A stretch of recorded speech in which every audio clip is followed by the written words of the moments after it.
kita memulai ibadah, mari bersama-sama kita berkatakan dengan iman Mazmur 91 sebagai doa kita. Dalam lindungan Allah, orang yang duduk dalam lindungan yang maha tinggi dan bermalam dalam naungan yang maha kuasa akan berkata kepada Tuhan, tempat perlindunganku dan kubu pertahananku, Allahku yang kupercayai. Sungguh, dialah yang akan melepaskan engkau dari jerat penangkap burung, dari penyakit sampar yang busuk. Dengan kepaknya, ia akan menudungi engkau. Di bawah sayapnya, engkau akan berlindung. Kesetiaannya ialah perisai dan pagar tembok. Engkau tak usah takut terhadap kedahsyatan malam, terhadap panah yang terbang di waktu siang, terhadap penyakit sampar yang berjalan di dalam gelap, terhadap penyakit menular yang mengamuk di waktu petang.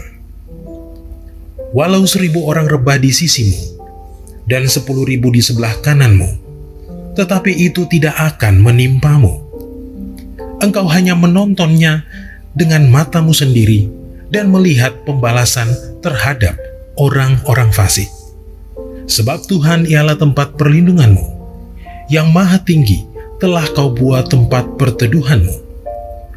Malapetaka tidak akan menimpa kamu, dan tulah tidak akan mendekat kepada kemahmu.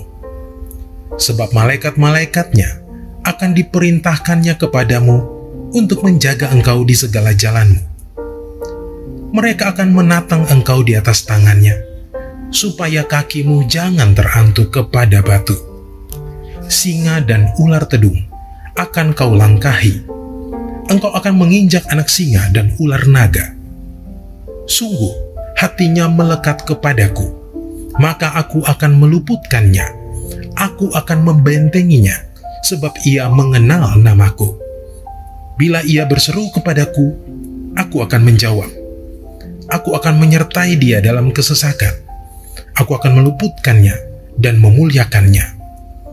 Dengan panjang umur akan kukenyangkan dia, dan akan kuperlihatkan kepadanya keselamatan daripadaku.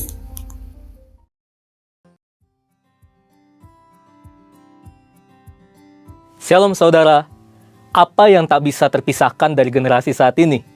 Jawabannya yang pasti adalah smartphone. Banyak orang beranggapan kini ketinggalan dompet tak seburuk ketinggalan smartphone. Sebegitu lekatnya keterikatan dengan smartphone, tak lain karena kebutuhan akan internet yang makin membuat ketergantungan. Segala bentuk interaksi online, informasi, hiburan, bahkan transaksi jual-beli disajikan oleh layar kecil di depan matanya. Dr. David Schwem, seorang profesor dari Utah State University, mengadakan sebuah penelitian mengenai dampak penggunaan teknologi terhadap kualitas sebuah hubungan. Dari hasil penelitian tersebut, menunjukkan bahwa penggunaan gadget menyebabkan kerenggangan dalam waktu dan komunikasi, sehingga berdampak negatif dalam kualitas hubungan seseorang. Kalau pemakaian gadget dapat merenggangkan hubungan antar manusia, apalagi hubungan antara manusia dengan Tuhan yang tidak dapat dilihat secara jasmani. Oleh sebab itu, di dalam Voice of Pentecost kali ini, kita akan membahas mengenai keterasingan di dunia digital. Februari 2018, Barna Research meneliti lebih dari 1.500 anak muda berusia 18-29 tahun yang menggunakan smartphone. Jika dihitung, berarti mereka menghabiskan 115 hari dalam setahun hanya untuk menggunakan gadget. Meskipun gadget juga dapat digunakan untuk mengakses konten-konten rohani, namun survei membuktikan bahwa hanya 5,5% dari waktu tersebut yang digunakan oleh anak muda untuk membaca atau menonton konten yang dapat mendukung pertumbuhan iman mereka. Hal ini menyebabkan keterasingan yang mereka alami di dunia digital. Nah, memang Alkitab tidak pernah membahas keterasingan secara digital, tetapi bangsa Israel pernah diasingkan ke Babilonia selama 70 tahun. Kita bisa mengambil makna dan prinsip dari peristiwa itu. Sekitar tahun 597 sebelum Masehi, Nebukadnezar mengangkut bangsa Israel dan menawan mereka di Babilonia selama 70 tahun. Mereka ditindas, dijadikan sebagai pekerja rodi, dan lebih parahnya lagi, mereka dipaksa untuk beradaptasi dengan adat istiadat orang Babilonia. Artinya, mereka harus meninggalkan kebiasaan dan kultur yang sudah diwariskan dari nenek moyang mereka. Dalam masa pembuangan Babilonia, Orang Israel harus hidup di negeri yang Allah dan kulturnya asing bagi mereka. Jika dibandingkan dengan peristiwa Alkitab ini, dunia yang kita hidupi saat ini bagaikan sebuah Babilonia digital. Tanpa sadar, orang seakan mendewakan dan mengabdikan hidup mereka untuk mengikuti ilah lain. Contohnya, figur publik, cinta akan uang, dan juga gaya hidup berfoya-foya yang dipertontonkan. Banyak orang berpikir, jika mereka tidak hidup mengikuti tren, maka mereka akan dianggap kuper, gak gaul, tidak relevan, dan dijauhi oleh teman-teman. Bukan berarti anak Tuhan harus menjadi kuno, tidak up-to-date terhadap perkembangan zaman, dan tidak boleh mengikuti tren tertentu. Saat itulah anak-anak Tuhan tetap harus menunjukkan perbedaan dan justru bersinar di tengah pengasingan seperti Daniel, Sadrak, Mesak, dan Abednego. Berikut ini adalah prinsip yang harus dilakukan anak Tuhan untuk dapat menjadi saksi. Yang pertama, hidup dalam keintiman dengan Tuhan. Berdasarkan penelitian yang dilakukan oleh BRC Indonesia, ada sekitar 86,6% dari anak-anak muda yang memiliki kehidupan yang intim dengan Tuhan. Namun di sisi lain, ada juga anak muda yang masih mengalami anxiety attack ketika berhadapan dengan berbagai masalah dalam hidup. Survei Sinode GBI menunjukkan ada sekitar 36% kaum muda GBI yang masih mengalami hal ini. Daniel 6 ayat 11 mencatat bahwa Daniel menjaga keintimannya dengan Allah dengan berdoa kepada Allah 3 kali sehari. Sehingga tidak membuat iman Daniel gentar ketika ia dihukum masuk ke gua singa. Hidup dalam keintiman dengan Tuhan berarti secara rutin berbicara, mendengarkan, dan meresponi suara Roh Kudus dalam kehidupan sehari-hari. Yang kedua, tidak menyembah Allah lain. Sadrak, Mesak, dan Abednego dicampakkan ke perapian oleh Raja Nebukadnezar karena mereka menolak untuk menyembah Allah orang Babilonia.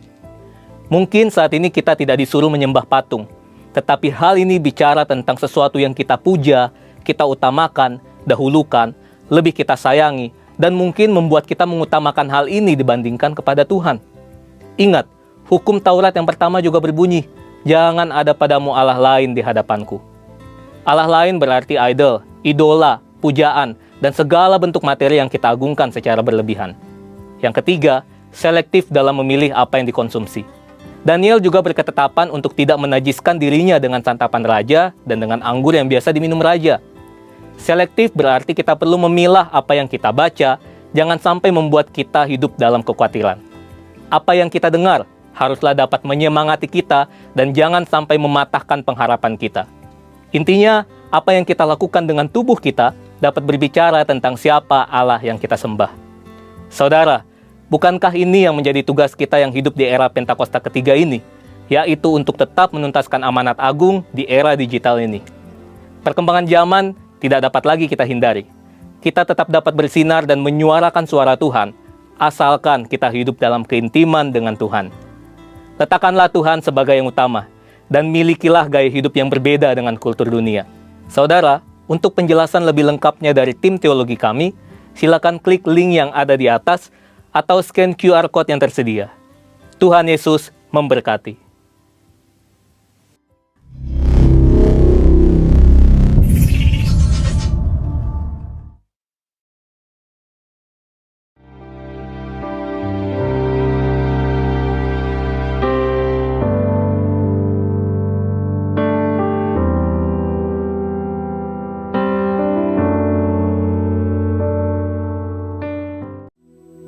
Terima kasih buat setiap kebaikan-Mu yang terus Engkau nyatakan atas setiap kami, sehingga pada saat hari ini kami masih dapat berkumpul memuji memuliakan nama-Mu. Sebentar kami akan menaikkan setiap doa-doa kami kepadamu.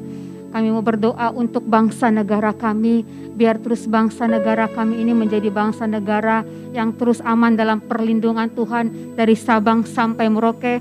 Pemeliharaan Tuhan sempurna atas bangsa negara kami. Kami berdoa buat pemimpin yang ada atas bangsa negara kami, presiden, wakil presiden beserta seluruh staf jajaran yang ada, biar Engkau pimpin setiap mereka, sehingga dalam masa jabatan yang dipercayakan kepada setiap mereka, mereka boleh membawa bangsa negara kami ini ke arah yang lebih baik. Tuhan pimpin, berikan kepada setiap mereka roh yang takut akan Tuhan, supaya mereka boleh lebih lagi melaksanakan setiap tanggung jawab itu dengan baik. Terima kasih. Kami juga berdoa untuk Pentakosta ketiga. Kami percaya Pentakosta ketiga terus terjadi atas gereja kami, atas bangsa kami, sehingga lebih banyak lagi jiwa-jiwa mengenal kebenaran firman-Mu. Bapa yang baik, kami juga berdoa buat pemimpin rohani kami, Bapak Gembala Sidang dan keempat wakil. Engkau pakai setiap mereka supaya melalui setiap masa kepemimpinan yang dikepercayakan kepada setiap mereka, mereka boleh memimpin GBI Gatot Subroto untuk lebih dan lebih lagi, biar visi misi daripada Tuhan Engkau nyatakan atas setiap kehidupan mereka. Kami berdoa buat Karayon, Bapak Pendeta Dr. Andos Yohanes Raja Guguk dan wakilnya, Bapak Pendeta Sabto Edi Raharjo, Engkau pimpin mereka dalam masa kepemimpinan Rayon 1G, biar apa yang menjadi visi misi Tuhan atas Rayon 1G Engkau nyatakan melalui setiap kehidupan mereka. Terima kasih. Kami juga berdoa pada saat hari ini buat gembala-gembala kul, gembala cabang, gembala ranting. Kau pakai setiap kehidupan mereka Tuhan dalam masa-masa kepengembalaan yang dikepercayakan kepada setiap mereka, biar Engkau pimpin setiap kehidupan mereka, sehingga melalui setiap kehidupan para gembala yang ada, boleh lebih lagi jiwa-jiwa datang kepadamu. Terima kasih. Kami juga berdoa buat setiap jemaat yang ada di bawah, yang ada di Rayon 1G, Engkau pakai setiap mereka, biar Kau berikan kepada setiap mereka roh yang menyala-nyala untuk terus lebih lagi mencari Tuhan di sepanjang kehidupannya. Pakai setiap jemaat yang ada, roh yang takut akan Tuhan Kau nyatakan atas setiap kehidupan mereka. Ketika mereka sedang berbeban berat, biar Engkau memberikan kepada setiap mereka dalam penyelesaian setiap masalah-masalah yang ada. Engkau pakai setiap mereka supaya mereka boleh keluar dari setiap masalah yang ada. Kami juga berdoa buat ibadah-ibadah online yang berlangsung. Engkau pakai Tuhan. Kami percaya baik ibadah-ibadah online yang berlangsung, kami percaya setiap jemaat yang mengikuti ibadah online mereka akan terus mengalami lawatan Tuhan. Lawatan yang sama Engkau nyatakan juga atas setiap kami, sehingga melalui setiap ibadah online yang berlangsung, nama Tuhan boleh dipermuliakan, nama Tuhan boleh ditinggikan. Terima kasih Bapa. Terima kasih buat setiap kebaikan-Mu. Terima kasih, kami serahkan setiap doa kami ini ke dalam tangan-Mu. Hanya di dalam nama Tuhan Yesus kami berdoa dan mengucap syukur. Haleluya. Amin.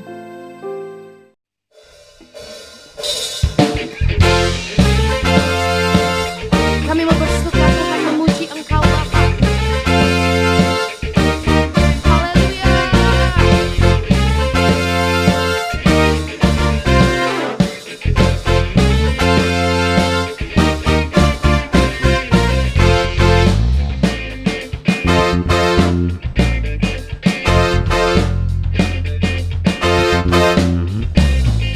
Langit dan bumi, pujilah Tuhan, sebab Dia ciptakan semuanya. Keagungannya mengatasi langit bumi, sembah sujud di hadapannya. Haleluya Tuhan. Langit dan bumi, pujilah Tuhan, sebab Dia ciptakan semuanya. Keagungannya mengatasi langit bumi, sembah sujud di hadapannya. Ku puji, ku sembah, ku puji, ku sembah Yesus Kristus Sang Penebusku. Ku puji, ku sembah, ku puji, ku sembah Yesus Tuhan dan Rajaku. Haleluya Tuhan. Ada sukacita dalam pujian. Amin. Langit dan bumi, pujilah Tuhan, sebab Dia ciptakan semuanya. Keagungannya mengatasi langit bumi, sembah sujud di hadapannya.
Mari Bapak Ibu kita siapkan hati dan pikiran kita mau sembah Tuhan. Kita siapkan hati kita mau ketemu Tuhan. Kita sembah Tuhan, katakan haleluya.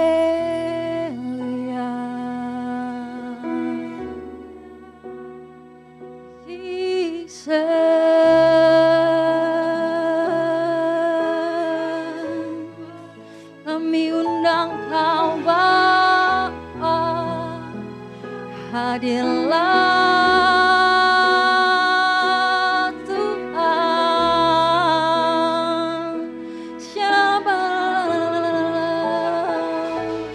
Haleluya,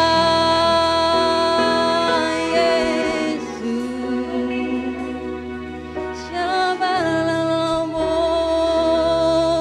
Kami sembah Tuhan, haleluya. Kami sembah Kau, Yesus. Kami hanya mau dekat-Mu, Bapa. Yesus, haleluya.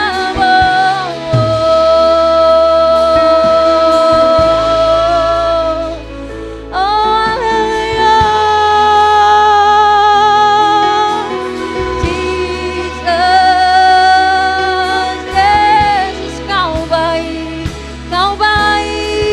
Tuhan.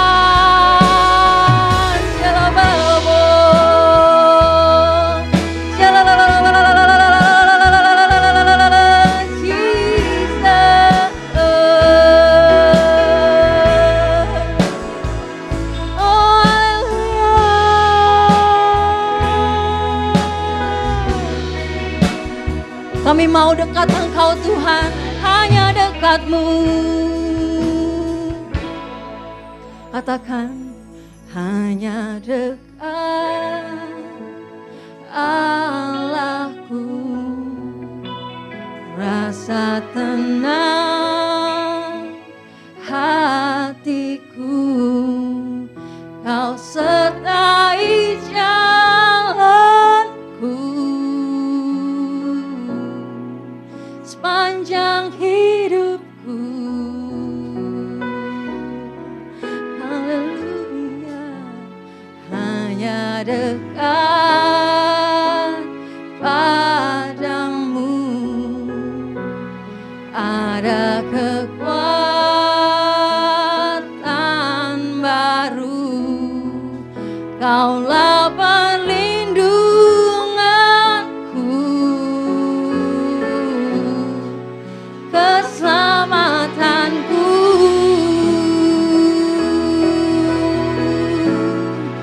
Ku ingin selalu bersekutu denganmu, menikmati hadiratmu. Biarkan Roh-Mu tinggal dalam hidupku. Sungguh indah bersamamu selamanya.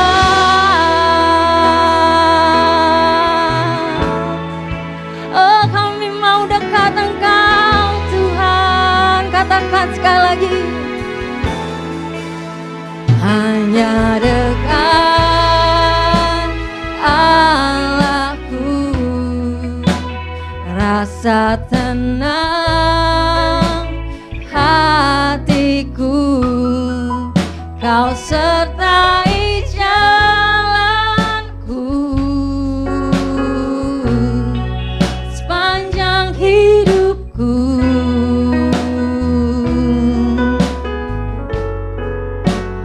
Hanya dekat padamu ada kekuatan baru. Kaulah perlindunganku,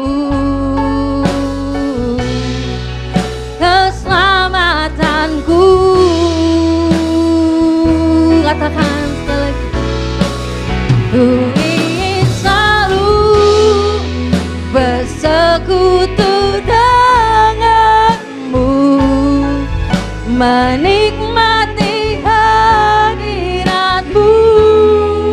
Biarkan rohmu tinggal dalam hidupku. Sungguh indah bersamamu. Ku ingin selalu bersekutu denganmu, menikmati hadiratmu. Biarkan rohmu tinggal dalam hidupku. Sungguh indah bersamamu. Ku ingin selalu bersekutu denganmu, menikmati hadiratmu. Biarkan rohmu tinggal dalam hidupku. Sungguh indah bersamamu selamanya, selamanya, selamanya, selamanya, selamanya. Shalabalabo. Hanya dekat Tuhan saja kami tenang. Haleluya. Shalalalabo. Shalalalala. Jesus. Haleluya. Shalalalala. Haleluya. Jesus.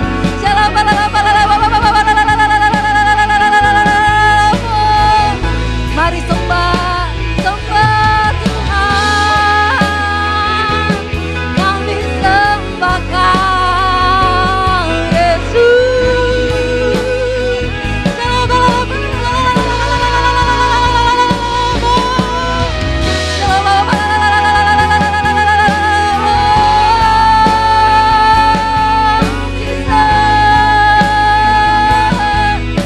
Kami sembah Kau Tuhan.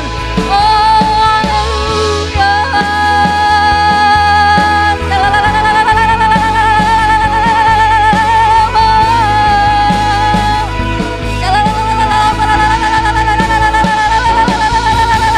Jesus, kami sembah Kau Tuhan. Kami tinggikan Engkau Yesus.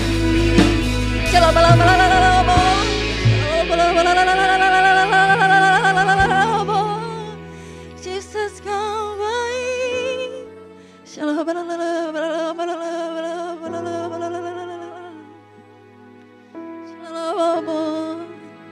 Segala pujian dan syukur katakan hanya bagimu Yesus. Dengan apa kan ku balas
kami sembah.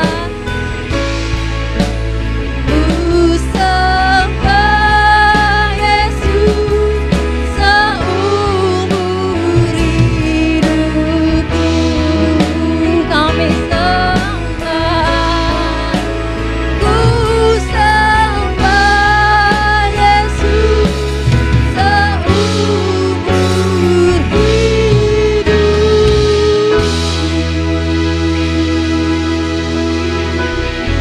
Haleluya.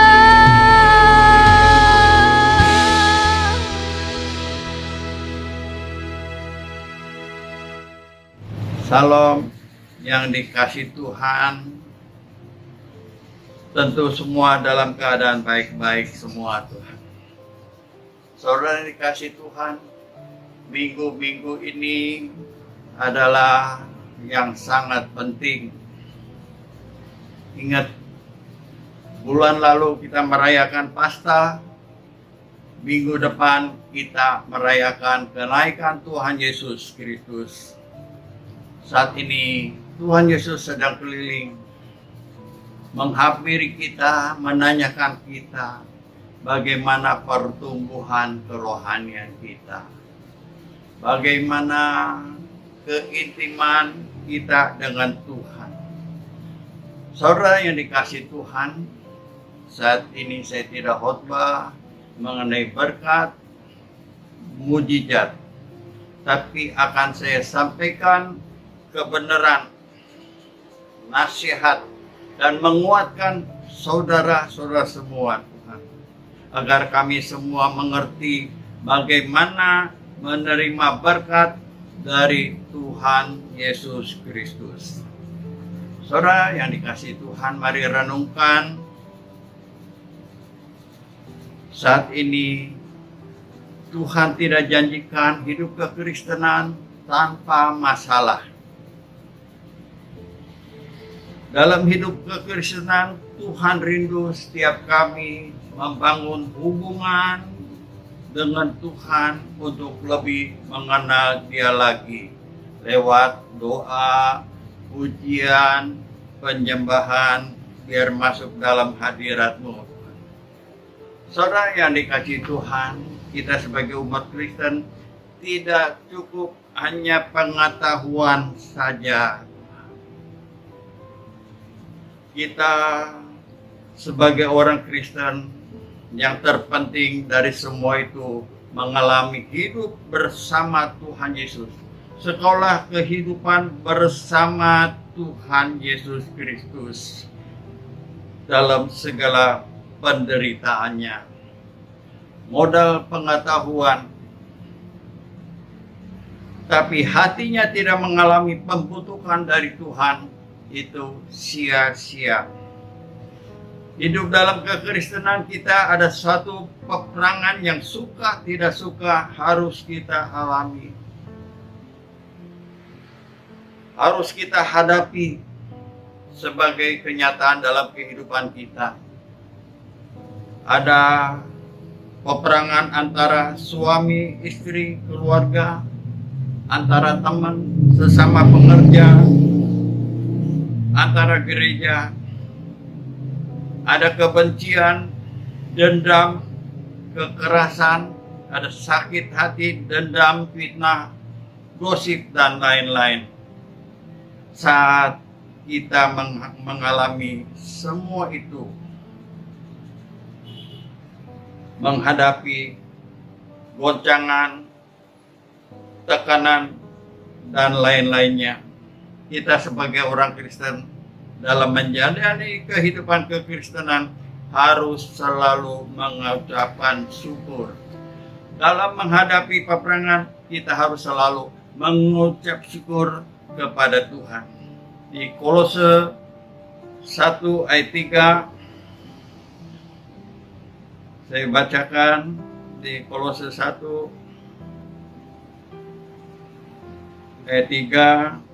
Kami selalu mengucap syukur kepada Allah Bapa Tuhan kita Yesus Kristus setiap kali kami berdoa untuk kamu. Ayat ini berkata, kami selalu mengucap syukur saat menghadapi peperangan rohani, tekanan, goncangan, proses, dan lain-lain. Saudara yang dikasihi Tuhan, banyak anak Tuhan, orang Kristen tidak bisa menikmati kebaikan Tuhan. Kenapa banyak orang Kristen tidak bisa menangkap kasih karunia Tuhan, menikmati janji-janji Tuhan? Banyak orang Kristen tidak mengerti peperangan rohani. Saat menghadapi peperangan, proses, segala yang tidak enak, mereka menghindar. Saudara yang dikasihi Tuhan, atau menghadapi dengan cara dunia. Saudara yang dikasihi Tuhan, Alkitab berkata, kita kuat bukan kuat gagah kita, tapi oleh roh Tuhan. Ada roh Tuhan yang bikin kita kuat. Saudara, semasa kita merasa kekuatan dari Tuhan, maka kita melihat bagaimana kemuliaan demi kemuliaan terjadi dalam kehidupan kita. Saudara yang dikasihi Tuhan, banyak orang Kristen tahu banyak, mengerti banyak, tapi tidak pernah membuat hidupnya lulus. Tidak pernah membuat hidupnya lulus karena tidak mengharapkan, mengandalkan Tuhan. Saat ada masalah, proses, tekanan, fitnah, goncangan, dan lain-lain, saudara serahkan di tangan Tuhan, letakkan di tangan Tuhan, maka Tuhan akan membuat segala sesuatu indah pada waktunya. Bagian kita hanya mengucap syukur, memberkati orang yang telah menyakiti kita, memfitnah kita, dan kita lebih intim dengan Tuhan. Ada doa, puji, penyembahan sampai masuk ke hadirat Tuhan. Saudara yang dikasihi Tuhan, kita mulai punya cuma sedikit.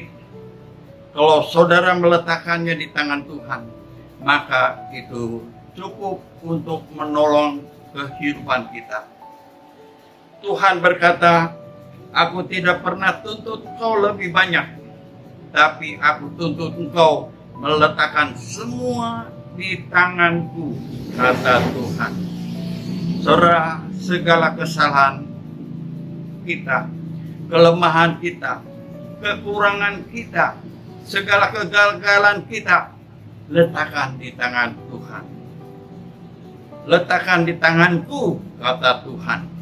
Maka aku bisa membuat segalanya menjadi baik pada waktunya. Saudara dikasihi Tuhan, kalau kita punya mata untuk melihat segala kebaikan Tuhan, maka hati kita penuh pengucapan syukur. Penuh pengucapan syukur. Tuhan, terima kasih. Banyak orang Kristen punya mata hanya untuk melihat kepada masalah, pergumulan, tantangan, kepada yang buruk dalam hidupnya.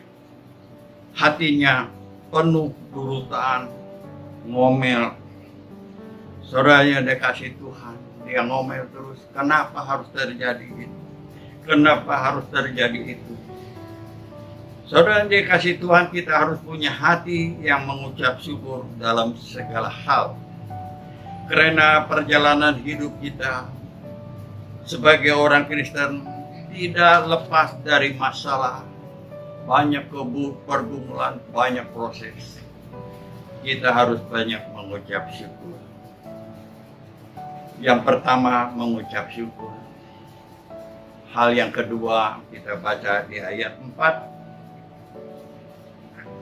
Kolose 1 ayat 4. Karena kami telah mendengar imanmu dalam Kristus Yesus dan tentang kasihmu terhadap semua orang kudus. Saudara yang dikasihi Tuhan, yang kedua, kita harus bertumbuh di dalam iman dan kasih.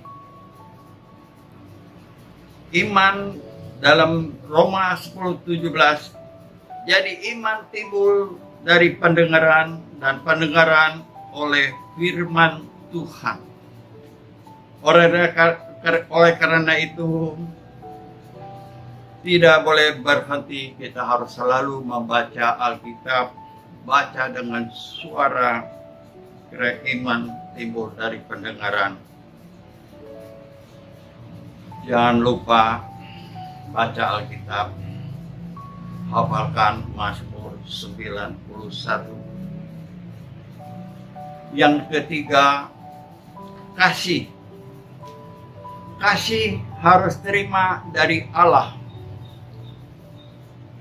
Kasih tidak bisa harapkan dari manusia, karena kasih dari manusia terbatas.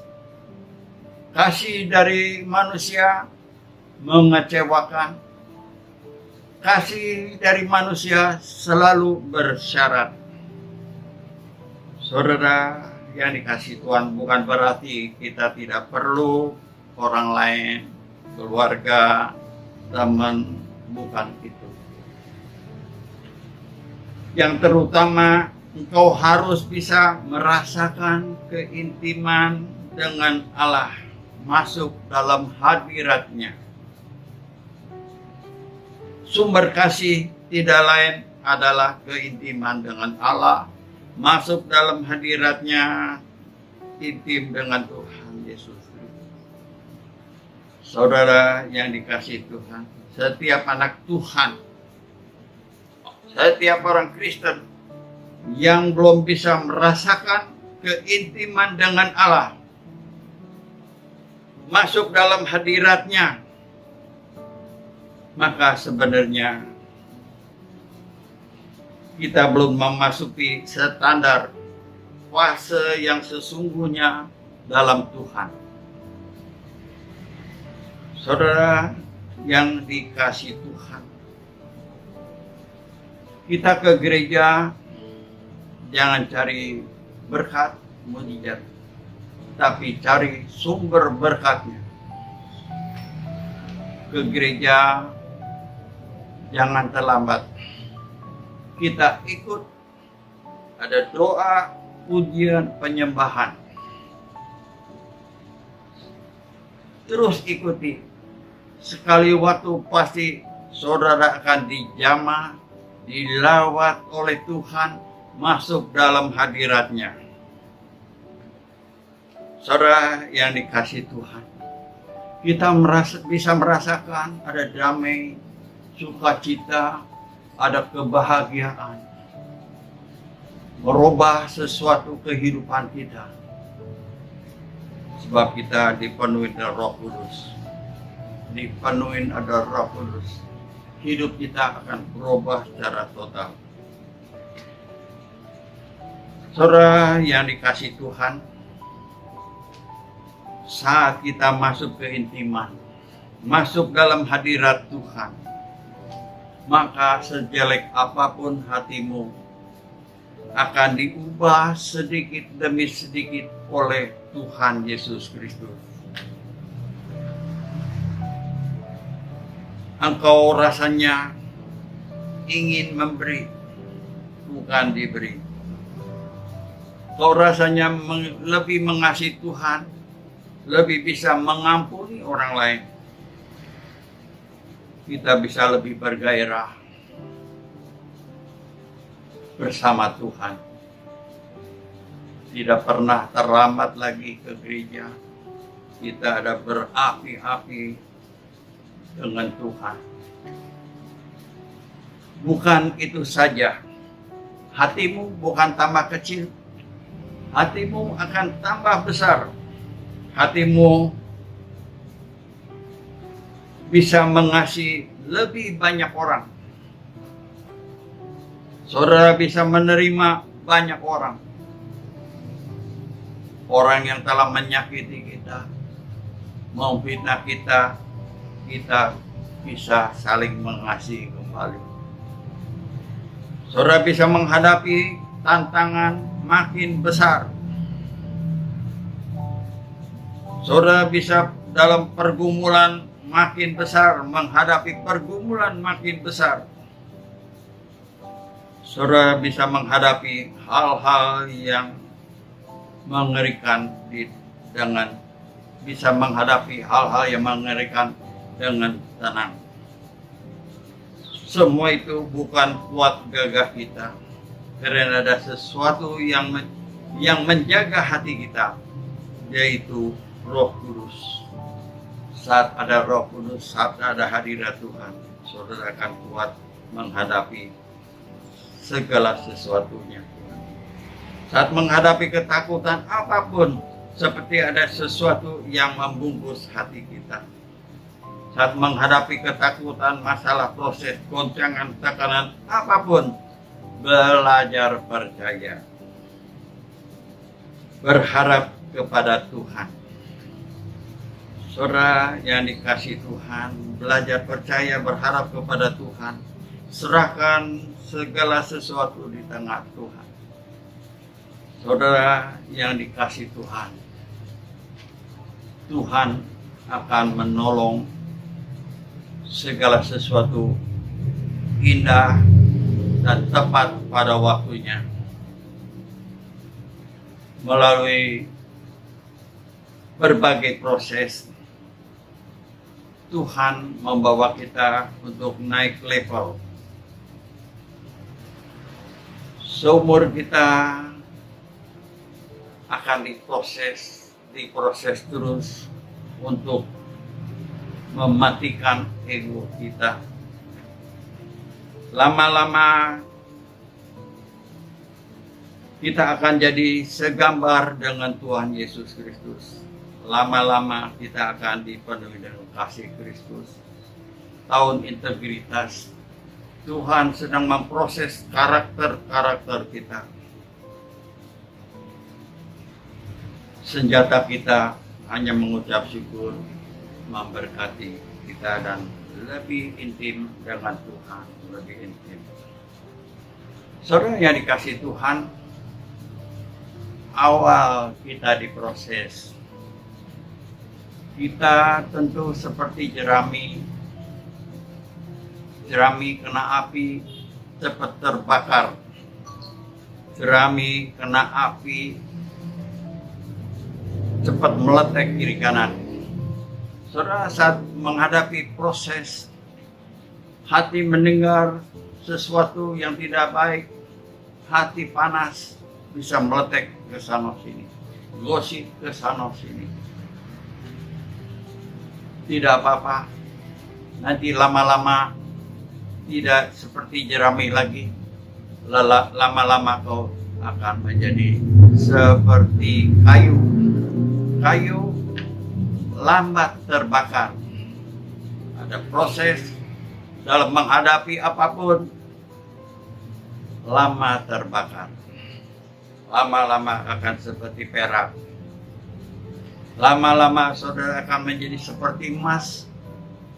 Emas makin diproses, makin murni. Makin diproses, kotorannya semua keluar. Saudara yang dikasihi Tuhan, saya ada kesaksian. Saya sebelum mengenal Tuhan Yesus, saya adalah punya agama yang lain, Konghucu. Saya jadi orang Kristen, itu adalah mujizat. Sebab saya kalau ke gereja bersama istri, saya di gereja tidak betah. Kursi rasanya panas, pengen cepat pulang. Kalau ada penginjil datang, menginjil, saya nggak betah. Lain kali dia datang untuk menginjil, saya udah menghindar. Saya menghindar. Saudara yang dikasih Tuhan, saya ke gereja nggak mau. Ada penginjil datang, saya menghindar. Saudara yang dikasih Tuhan, saya ke gereja jadi orang Kristen itu mujizat. Sekali waktu anak saya yang paling kecil pulang dari gereja, dia nanya sama saya, "Papa ke gereja tidak?" Saya jawab, "Saya ke gereja." Firmannya apa? Saya bilang lupa.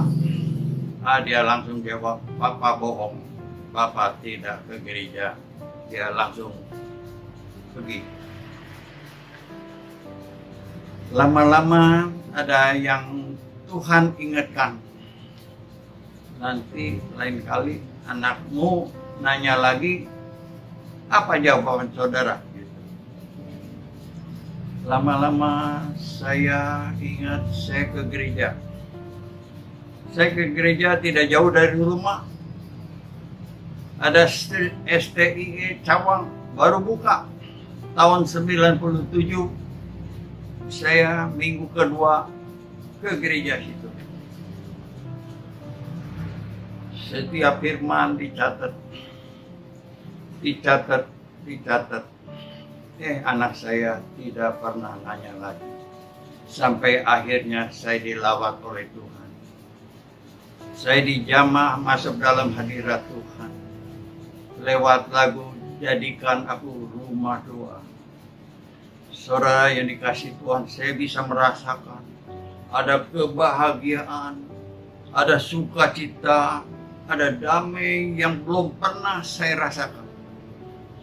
Saking gembiranya saya bisa menangis.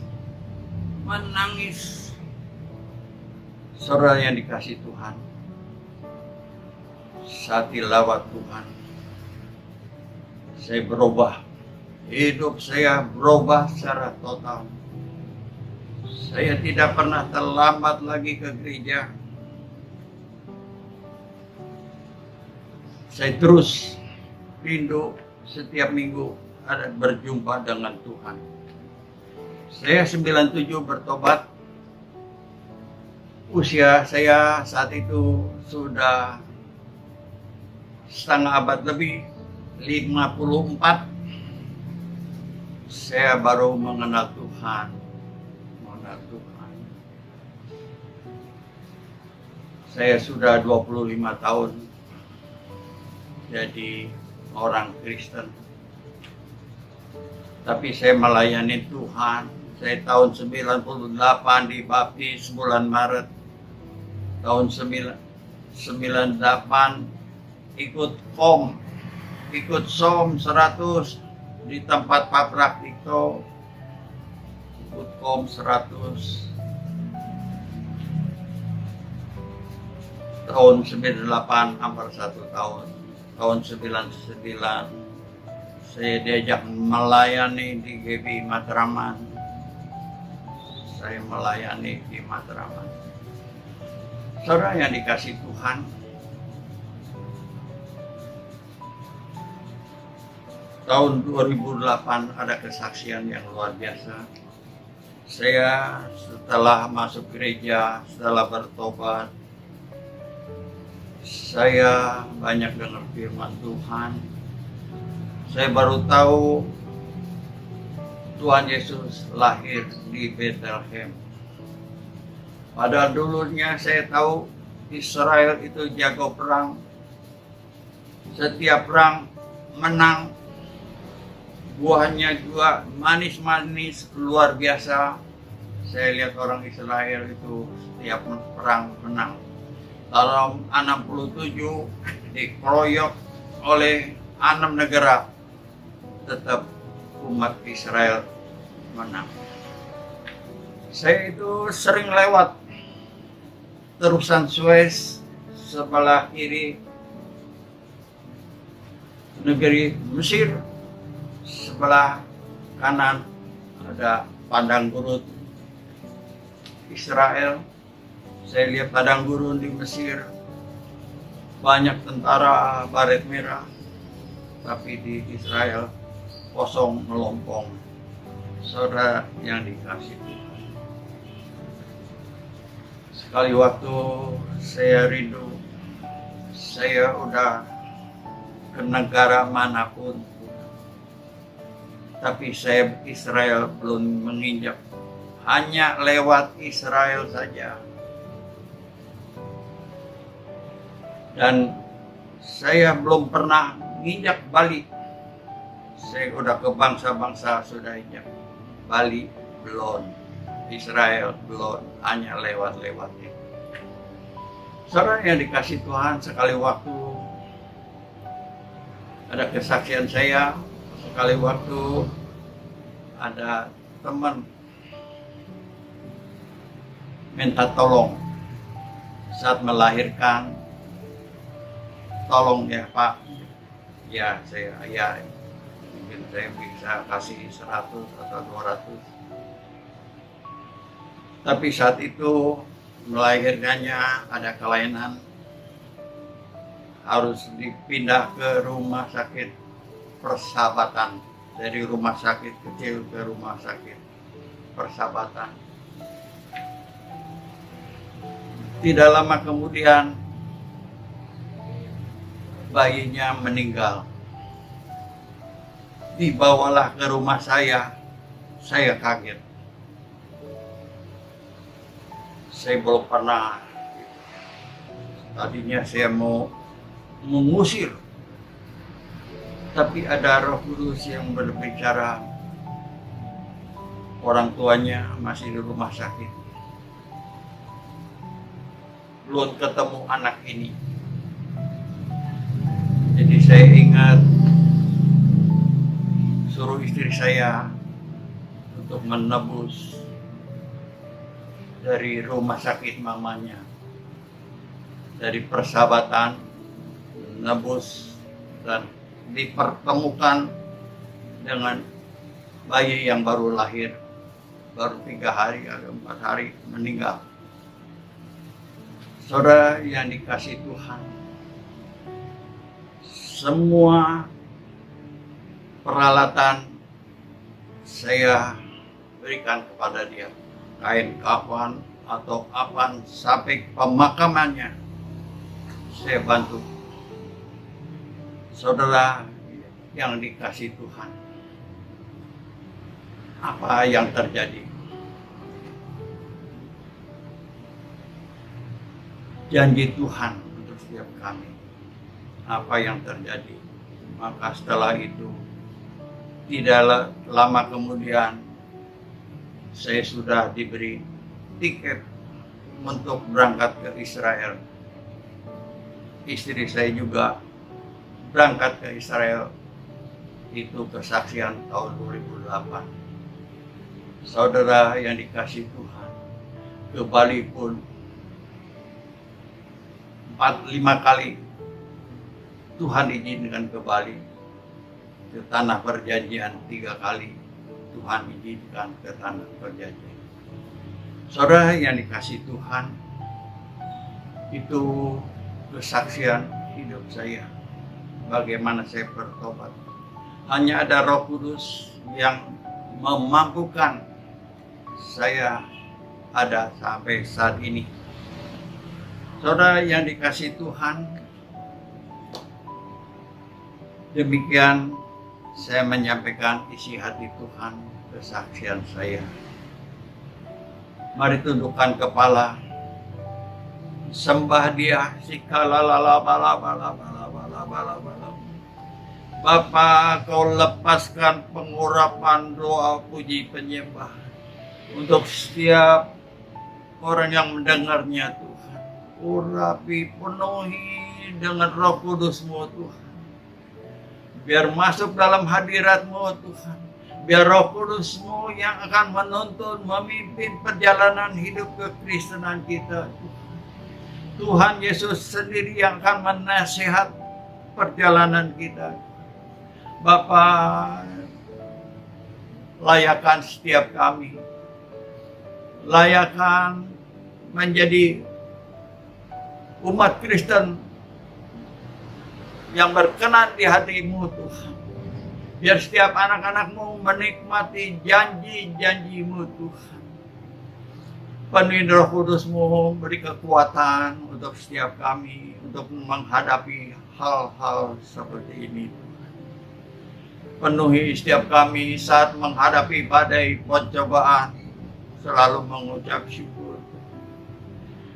Kuatkan iman, pertumbuhan iman kami Tuhan.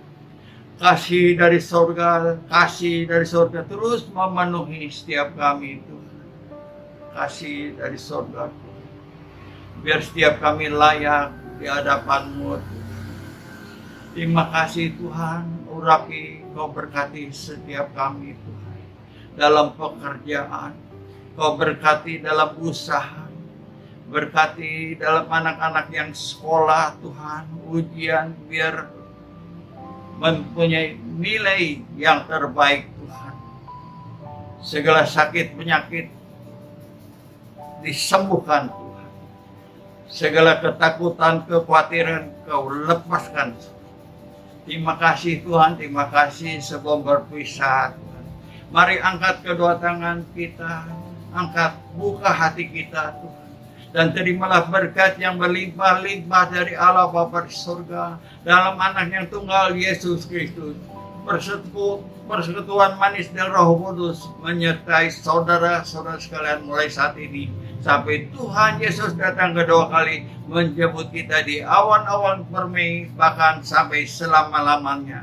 Yang diberkati sama-sama katakan amin. Tuhan Yesus memberkati. Salam.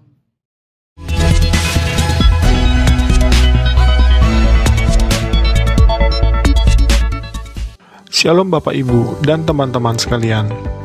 Saya akan menyampaikan informasi dari Rayon 1G. Bagi Bapak Ibu yang belum mengetahui, Rayon kita yaitu Rayon 1G sudah memiliki mobile apps atau aplikasi yang dapat diinstal di smartphone, baik di Android phone atau iOS phone. Untuk yang belum menginstal aplikasi GBI Rayon 1G, dapat mendownload di Play Store bagi yang menggunakan smartphone Android atau di App Store bagi yang menggunakan smartphone iOS dengan mengetik di mesin pencarian GBI Rayon 1G. Di dalam aplikasi GBI Rayon 1G, Bapak Ibu bisa banyak mendapatkan berbagai informasi dan manfaat.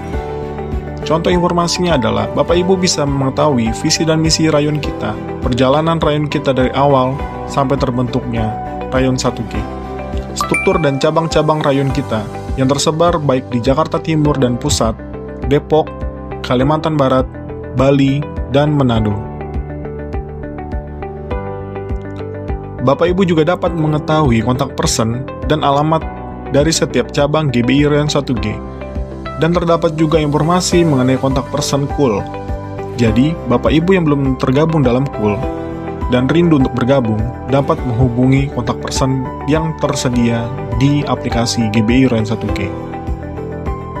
Salah satu manfaat yang akan diperoleh bagi Bapak Ibu yang belum terregistrasi atau terdaftar di cabang, dapat melakukan registrasi di aplikasi GBI Rayon 1G yang akan diarahkan sesuai dengan cabang Bapak Ibu berada. Bapak Ibu juga dapat mengikuti program pembacaan Alkitab bersama-sama yang sudah di-setup atau di-schedule di aplikasi GBI Rayon 1G. Dan masih ada lagi beberapa informasi dan manfaat yang diperoleh apabila Bapak Ibu menginstal aplikasi GBI Rayon 1G.